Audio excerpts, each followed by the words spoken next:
Meus irmãos, graça e paz. Bom dia. Bem, prazer estar com vocês. Prazer rever Reverendo Márcio.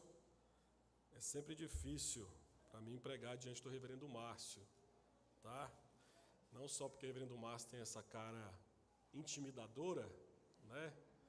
Mas porque eu tenho uma história de muito aprendizado com o Reverendo Márcio. O Reverendo Márcio foi meu tutor no seminário durante os meus 4 anos, foi meu tutor na licenciatura, pregou na minha licenciatura, pregou no meu casamento, pregou na minha ordenação, pregou no batismo e fez o batismo da minha primeira filha. O que mais, reverendo? Só isso, né? Por enquanto, né? Então, para que eu possa estar aqui nessa manhã é sempre mais difícil, tá bom? Reverendo Márcio e sua família, é uma família muito preciosa para a nossa família. E eu sempre que tenho a oportunidade de estar com ele, é sempre um momento de muito aprendizado. Então, pastor, obrigado, viu, por todo esse tempo, dedicar toda a paciência. E vamos então para Isaías, capítulo 55, versículos de 1 a 13. Isaías 55, versículos de 1 a 13. Antes de lermos esse texto, a minha ideia é ir lendo as partes desse capítulo e expondo as partes. E ao final, então, eu voltarei com algumas aplicações e implicações direcionadas a partir desse texto. Meus queridos, esse é um texto que fala sobre aquilo que nós crentes gostamos de fazer demais, nos reunir para comer, né? Boa parte daquilo que nós fazemos como parte da vida cristã, na comunhão, implica comida. E não é porque nós simplesmente gostamos de comer. Eu creio que faz parte daquilo que a Bíblia nos fala, que faz parte da dinâmica da vida cristã, e também aponta para aquilo que faremos por toda a eternidade na presença do Senhor. Celebraremos de boa comida na presença do nosso Senhor. Isaías 55, e esse é o texto que nós iremos pregar nessa manhã, é um texto que fala sobre um convite antigo. E eu quero, antes de entrar no texto propriamente dito, contextualizar de forma rápida para você onde é que nós estamos inseridos neste livro. Eu entendo que Isaías tem 3 divisões no capítulo. A primeira divisão vai dos capítulos 1 a 39, quando o profeta adverte sobre o julgamento que viria como consequência do pecado persistente de Israel, e isso inclui então o exílio. Então, a partir do capítulo 40, começa-se uma segunda sessão de Isaías, que vai até o capítulo 55, e nós vemos então que dentro da dinâmica do livro, o tom do profeta muda. Deus agora, a partir do capítulo 40, começa a falar sobre restauração, consolação, principalmente para aqueles que viveram o exílio e ansiavam por um novo começo. E dentro dessa segunda sessão, eu digo para você que no centro dessa nova esperança está o capítulo 53. Capítulo 53, nós vamos ver a obra do servo sofredor.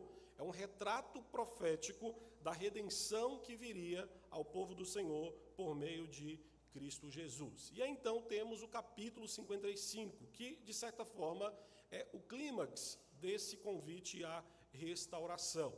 Deus, no capítulo 55 de Isaías, está fazendo um chamado ao povo, está oferecendo aquilo que nós cantamos nessa manhã, aquilo que nós lemos nos textos na liturgia, está oferecendo ao seu povo perdão, graça e uma nova vida. No texto que nós iremos ler, você vai ver algumas expressões nas quais apontam para Deus chamando o povo. Você vai ler, por exemplo, vinde, comprem, ouçam, busquem. E o interessante é que todas estão no imperativo. Ou seja, isso reflete tanto a urgência quanto o desejo de Deus para que o seu povo não perca a graça que ele está oferecendo ao seu povo. Então, esse convite no exílio, para o povo que estava exilado, para Israel no exílio, despertou o anseio pela volta a Jerusalém. E para nós hoje, que estamos aqui, Isaías 55 mostra que por meio de Cristo, nós temos um convite divino para uma nova vida. Então, é um convite antigo, mas que se renova diariamente. Eu quero então convidar você a acompanhar a leitura comigo dos versículos de 1 a 5. Versículos 1 a 5, você vai ver aqui que um convite é feito. Um convite é estendido ao povo do Senhor. Eis o que diz aí os versículos de 1 a 5. Todos vós, os que tendes sede, vinde as águas. E vós, os que não tendes dinheiro, vinde, comprai e comei. Sim, vinde e comprai, sem dinheiro e sem preço, vinho e leite. Por que gastais o dinheiro naquilo que não é pão e o vosso suor naquilo que não satisfaz? Ouve-me atentamente, comei o que é bom e vos deleitareis com finos manjares. Inclinai os ouvidos e vinde a mim. A vossa alma viverá, porque convosco farei uma aliança perpétua, que consiste nas fiéis misericórdias prometidas a Davi. Eis que eu o dei por ter testemunho aos povos, como príncipe e governador dos povos. Eis que chamarás a uma nação que não conheces, e uma nação que nunca te conheceu correrá para junto de ti, por amor do Senhor teu Deus e do Santo de Israel, porque este te glorificou. Meus irmãos, esses 5 primeiros versículos, Isaías aqui descreve um grande banquete, no qual o convite se estende a todos, tendo como único requisito a fome e a sede dos convidados. Nesse banquete está presente o mais precioso presente de todos, a vida na presença de Deus. Só que é fato que eu creio que você notou na leitura do texto, que os convidados para esse banquete, diz aqui Isaías, não têm dinheiro para comprar a sua entrada. Só que, de maneira mais chocante ainda, você vai ver que Isaías diz que a entrada nesse banquete pode ser comprada sem dinheiro e sem preço. Banquete aqui, na linguagem poética do profeta, é uma metáfora para a salvação da nossa alma. E, de fato, nós não temos como comprar aquilo que não está à venda. Isso não quer dizer que o banquete descrito aqui por Isaías não tem valor. Tem valor. Só que o que nós temos que entender é que outro pagou o preço para que os servos de Cristo, os servos de Deus, pudessem participar desse banquete. Eu me lembro que quando eu cheguei em São Paulo em 2011, reverendo Márcio vai se lembrar, havia um jovem na igreja chamado Eric. E o Eric então chegou em mim início de janeiro, meu aniversário é 25 de janeiro, e ele falou o seguinte: Charlie, meu aniversário é dia 21 de janeiro. Então eu fechei uma pizzaria, convidei todos os jovens e gostaria que você fosse para a pizzaria participar da comemoração comigo. E aí eu, lógico, né, pizzaria, quem não gosta de pizza, vamos lá. E aí eu cheguei na casa que eu me hospedava, que era a casa de uma zeladora chamada Marilene, uma irmã muito preciosa, e falei assim: Marilene, o Eric é rico?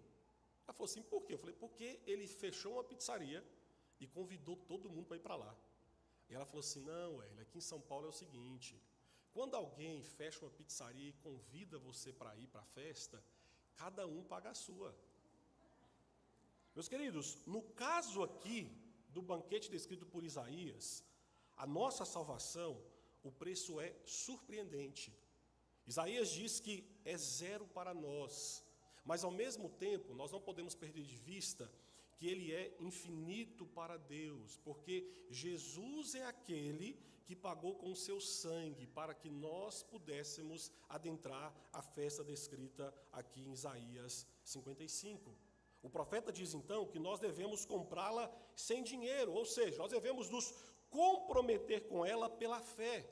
Isto é, somente por meio de Cristo, cada um de nós que está aqui nessa manhã pode atender o convite de Deus. No versículo 1, você vai ver que Deus então aqui está fazendo uma exortação direcionada a 2 tipos de público.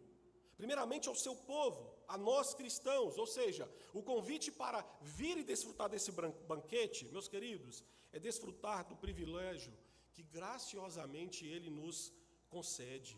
Ou seja, não basta saber que Cristo nos dá tudo o que é necessário para a nossa salvação, precisamos mergulhar nesse oceano de amor sem fim. O próprio Jesus, lá em João, capítulo 6, 25, avisa que eu sou o pão da vida. Quem vem a mim não terá fome, e quem crê em mim nunca terá sede. Ou seja, como nós cantamos, em Cristo Jesus, meus queridos, a nossa alma, ela transborda de satisfação. Mas em contrapartida, você vai ver que quando o Senhor fala isso direcionado para o ímpio, meus irmãos, o convite é feito pelo próprio Deus. E eu te digo que é bom demais para recusar e urgente demais para ignorar. Então, nesses 2 primeiros versículos, nós temos um recorte daquilo que nós vamos ver na Bíblia como um todo. Ou seja, dentro do reino de Deus, meus irmãos, há um banquete de bênçãos, de graça, de satisfação, de alegria, por meio de Cristo Jesus. Mas fora do reino, meus queridos, há tristeza, há trevas, há morte. Na liturgia nós lemos lá em Mateus 22, versículos de 1 a 14, em que Jesus contou uma parábola sobre um rei que desejava dar um banquete luxuoso para o casamento do seu filho. E o Senhor então envia mensageiros para convidar as pessoas, mas todos os convidados recusaram a vir. E com a rejeição dos convidados, então, diz ali o Senhor, por meio daquela parábola, que a lista foi revisada. E o Senhor disse, olha, vão pela rua e convidem todos que encontrarem para o banquete do casamento do meu filho. Meus queridos, o que faz alguém rejeitar o convite de Isaías 55 e Mateus 22 é a cegueira espiritual. É a cegueira espiritual que faz com que as pessoas recusem esse convite incrível. Em pecado, as pessoas não conseguem enxergar a sua fome e a sede espiritual da sua alma. E essa cegueira é descrita pelo profeta no versículo 2, dizendo que muitos acreditam que por meio dos seus esforços podem adquirir o alimento do banquete de Deus, que é justamente a salvação. Mas no versículo 2, Isaías afirma que aquilo que não é pão que veio de Deus não pode satisfazer a alma do homem, não importa quão caro isto lhe custe.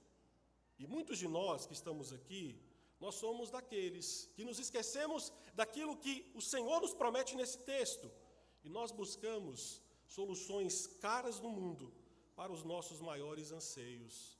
Mas aqui o profeta está dizendo que, espiritualmente falando, nós não somos bons compradores.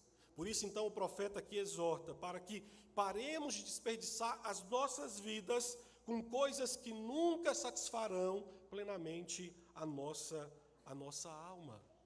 E aí o que é extraordinário é que, atente para os versículos 3 e 5, versículos 3 e 5, aqui o profeta identifica qual que é a base desse rico convite que é feito nos 2 primeiros versículos. São as bênçãos da aliança que Deus prometeu a Davi. Meus irmãos, os ouvintes primários dessa profecia na Babilônia poderiam pensar que com a destruição de Jerusalém, com o exílio, que Deus simplesmente se esqueceu da aliança que Deus havia feito com o seu povo. E Deus aqui então está reafirmando ao povo que ele jamais faz isso. Segundo o livro de Samuel, capítulo 7, Deus fez uma promessa a Davi de que a sua dinastia governaria para sempre. E o fracasso da monarquia de Judá, meus irmãos, não destruiu a aliança que Deus fez com o seu povo. Essa promessa de Deus se cumpre em Cristo Jesus, o herdeiro da coroa davídica, que governa eternamente no trono de Davi. E por mais que os versículos 4 e 5 se refiram ao rei Davi, a visão aqui do profeta Isaías, meus irmãos, aponta para o descendente maior, o rei perfeito, acima de Davi, a pessoa de Cristo. E sabe por quê? Porque somente Cristo pode desempenhar o papel salvador que é descrito neste texto. O filho de Davi é Jesus Cristo, e em seu nome, meus irmãos, as nações virão correndo para ele e encontrarão um lugar preparado para elas no grande banquete de Deus. As nações hoje se achegam a Deus por meio do avanço do evangelho de Jesus Cristo. Então, Isaías 55, versículos de 1 a 5, Deus está aqui, então, estendendo um convite urgente para os pecadores virem a Cristo e festejar do banquete oferecido por Deus. Mas versículos 6 a 9, o profeta vai nos mostrar que, se um convite é feito, existe a necessidade de decidir. Atente o que diz os versículos 6 a 9, naquilo que no profeta foi usado por Deus para revelar. Buscai o Senhor enquanto se pode achar, invocai-o enquanto está perto. Deixe o perverso o seu caminho, o iníquo os seus pensamentos, e converta-se ao Senhor, que se compadecerá dele, e volte-se para o nosso Deus, porque é rico em perdoar. Porque os meus pensamentos não são os vossos pensamentos, nem os vossos caminhos os meus caminhos, diz o Senhor. Porque assim como os céus são mais altos do que a terra, assim são os meus caminhos mais altos do que os vossos caminhos, e os meus pensamentos mais altos do que os vossos pensamentos. Meus irmãos, aqui nesse texto, o que é fascinante pararmos para pensar, é que o Senhor é aquele que sempre esteve perto do seu povo, não apenas pelas mensagens dos profetas, mas principalmente por meio da obra do servo sofredor em Isaías 53. Então, a exortação aqui ao povo para buscar a Deus não se deve à fraqueza de Deus, mas se deve a escolhas erradas por parte do povo. No versículo 7, a participação gratuita no banquete, descrito nos versículos anteriores, pressupõe condicionalidade. Isso porque a razão de termos sede e fome, diz o versículo 7, é porque somos maus, é porque somos perversos. E por sermos então perversos, a ordem de buscar no versículo 6 e a ordem de retornar para Deus no versículo 7, meus irmãos, é urgente. A palavra buscar e a palavra retornar é uma palavra frequentemente usada pelos profetas para arrependimento. Um exemplo disso, Isaías capítulo 9, versículo de número 12. Então aqui Isaías está instruindo ao povo que o que eles devem fazer é buscar a presença e o caráter de Deus, é dar a Deus o valor e a atenção que ele merece. Só que observe que a questão de urgência é real. O texto diz que os pecadores devem buscar o Senhor e invocar o seu nome enquanto se pode achar. Este aqui é um aviso claro de que a oportunidade para entrar no banquete descrito nos versículos anteriores, meus irmãos, não durará para sempre. O próprio apóstolo Paulo, em 2 Coríntios 6, versículo 2, foi assertivo ao dizer que o dia da salvação é hoje.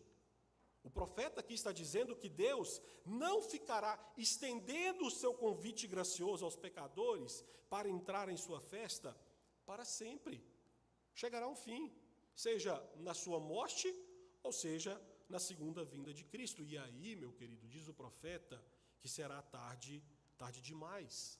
A bênção da aliança de paz, dos versículos 3 a 5, meus queridos, aguarda o pecador com a porta aberta. Então, diz o profeta que a hora de se mover em direção a essa porta aberta é agora, enquanto Deus está perto, enquanto a entrada do banquete está disponível.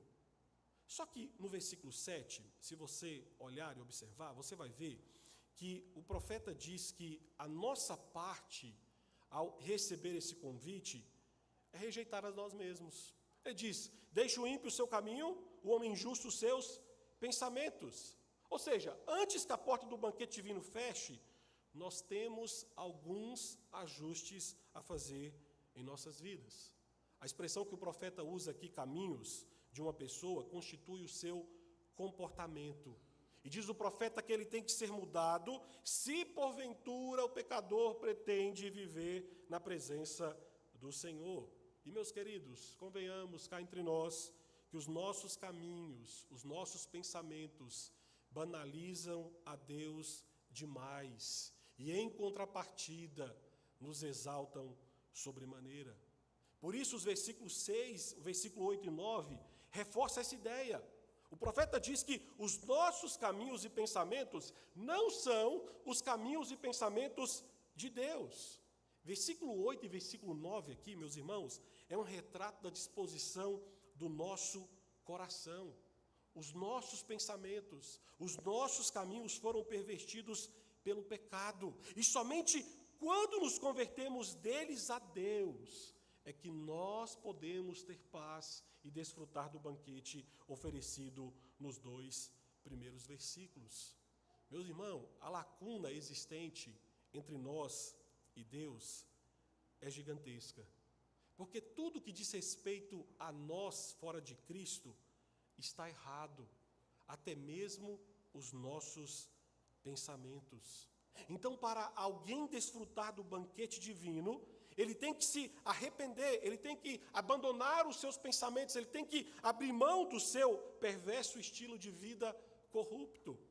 E se fizer isso, diz o versículo 7, que o Senhor terá compaixão e o perdoará livremente.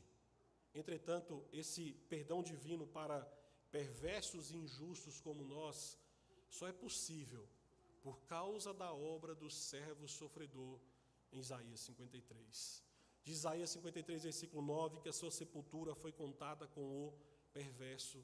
Diz o versículo 6 de Isaías 53 que o Senhor fez cair sobre ele a iniquidade de todos nós. Diz o versículo 12 em Isaías 53 que por meio do servo sofredor, nós que éramos injustos, fomos justificados. Então o que o profeta está aqui apontando é que, a menos que Deus possa perdoar esta que é a maior rebelião do homem, que é o pecado, meus irmãos, o livramento da Babilônia não resultaria em nada. O perdão do pecado, como enfatiza Isaías, é o resultado da ação divina em quebrar a barreira do pecado, se aproximando de nós e nos dando a graça de nos afastarmos do pecado e nos aproximarmos da pessoa de Deus.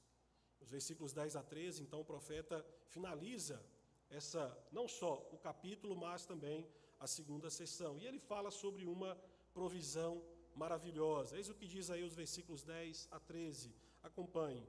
Porque assim como descem a chuva e a neve dos céus, e para lá não tornam, sem que primeiro reguem a terra e a fecundem, e a façam brotar, para dar semente ao semeador e pão ao que come, assim será a palavra que sai da minha boca, não voltará para mim vazia, mas fará o que me apraz, e prosperará naquilo para que a designei.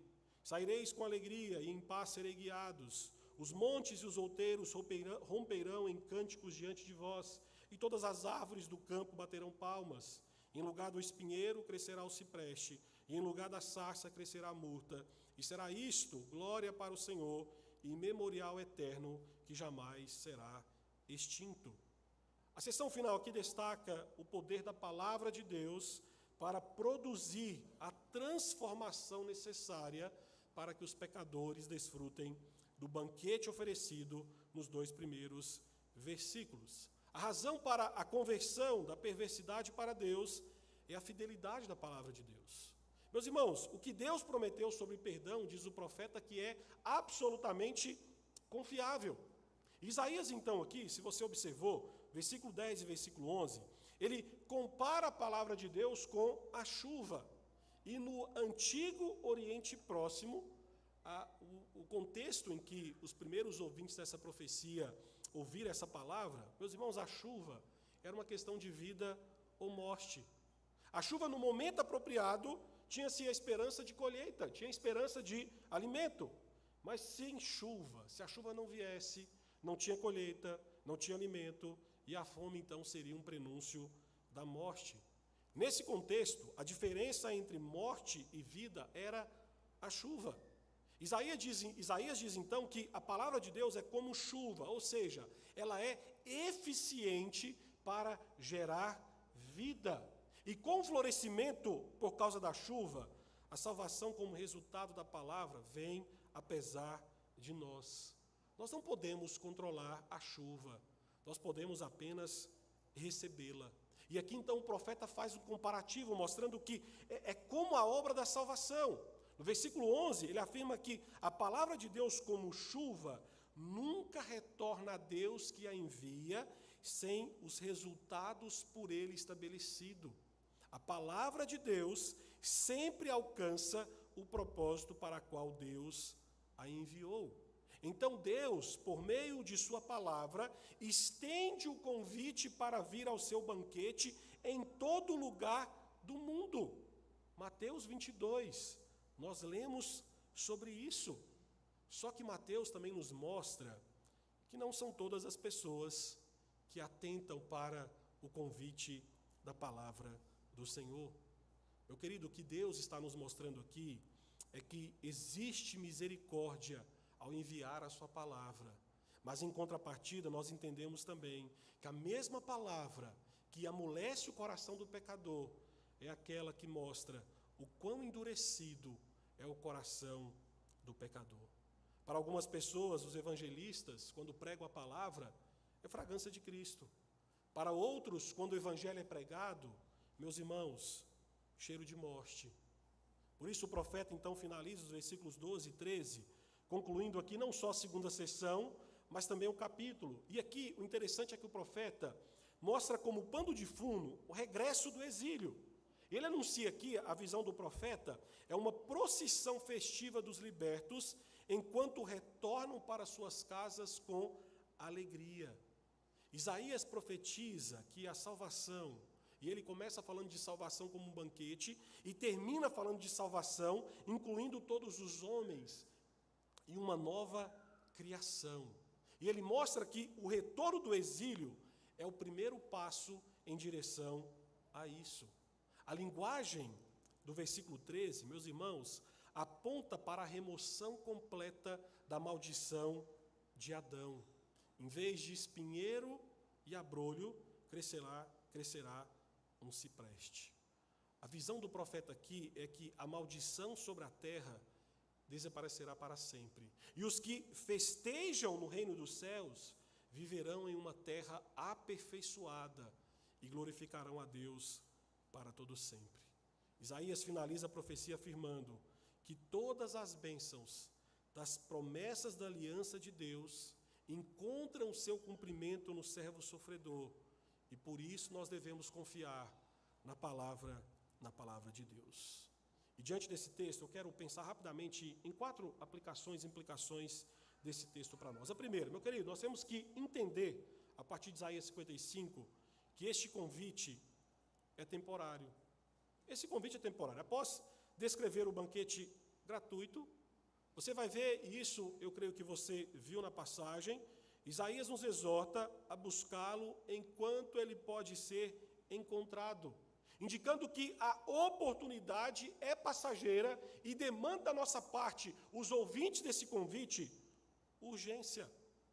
Só que é fato que muitos, ao se depararem com a generosidade desse convite, não percebem que há uma validade que exige da nossa parte uma resposta imediata. Este ano eu tive uma experiência com a empresa Azul. Eu estava voltando de Campina Grande para São Paulo, e o meu voo que ia para Belo Horizonte foi cancelado. E aí então a empresa Azul me ofereceu 2 opções. Ou eu ia para Belo Horizonte, dormir em Belo Horizonte, e no outro dia pegava o voo 10 horas da manhã para São Paulo, ou eu ia para Recife, ficaria até 4 da manhã em Recife, e então embarcaria para São Paulo. E aí a opção que eu escolhi foi para Recife. Então eles me deram 4 vouchers de R$50, para que eu pudesse me alimentar durante as 4 horas que eu fosse ficar ali no aeroporto. Meus irmãos, em 4 horas eu usei aqueles 4 vouchers. E sabe por quê? Porque eu só poderia usar aqueles vouchers se eu estivesse dentro do aeroporto. Meus irmãos, o fato é que quando existe prazo de validade, nós passamos a enxergar a urgência do benefício. Diante da verdade desse texto, nós temos que rever os nossos caminhos, colocando a nossa vida sob o exame divino, removendo o que nos distancia de Deus e retornando ao caminho do Senhor, porque Ele é rico em perdoar. E esse processo descrito pelo profeta não é um processo superficial, envolve uma mudança profunda. Meus irmãos, nos voltarmos para o Senhor, isso confronta os nossos gostos e hábitos e exige de nós uma mudança que vai além de uma mera prática religiosa. Aceitar esse convite para o banquete de Deus não é simplesmente colocar uma verniz de religião apenas para os domingos. Nada disso. É vestir-se de Cristo e viver em submissão à sua palavra diariamente. Além disso, você tem que entender que quando esse convite desse banquete é oferecido para nós, Meu irmão, nós que estamos aqui, nós não temos qualquer crédito pessoal que nos habilite para estarmos diante da mesa do Cordeiro. A única forma de atender esse convite e sermos aceitos é pela graça de Cristo, que com seu próprio sangue pagou a nossa entrada. Portanto, hoje é o momento de responder a esse convite. Se você crê em Jesus Cristo, você encontrará salvação. Se você não crê, você permanece em estado de perdição. A segunda implicação é que precisamos encarar a urgência em proclamar esse convite. Meus irmãos, esse convite, diz Isaías, que tem tempo exato para durar. E nós que estamos aqui, que já dissemos sim pela graça do Senhor a esse convite, que já adentramos esse banquete, nós estamos cientes desse tempo. Nós precisamos, então, encarar a urgência de anunciá-los aos pecadores. Nós sabemos que a oferta da salvação é temporária, e a nossa reação, então, deve ser a de um mensageiro fiel, que, movido pelo amor a Deus, e movido pelo amor aos perdidos, e pela confiança na eficácia da palavra do Senhor, nós nos prontificamos a pregar a palavra do Senhor. Mas sabe o que nos falta? Nos falta é acreditar no que diz respeito à evangelização, que o verdadeiro evangelista não somos nós, mas é a palavra de Deus.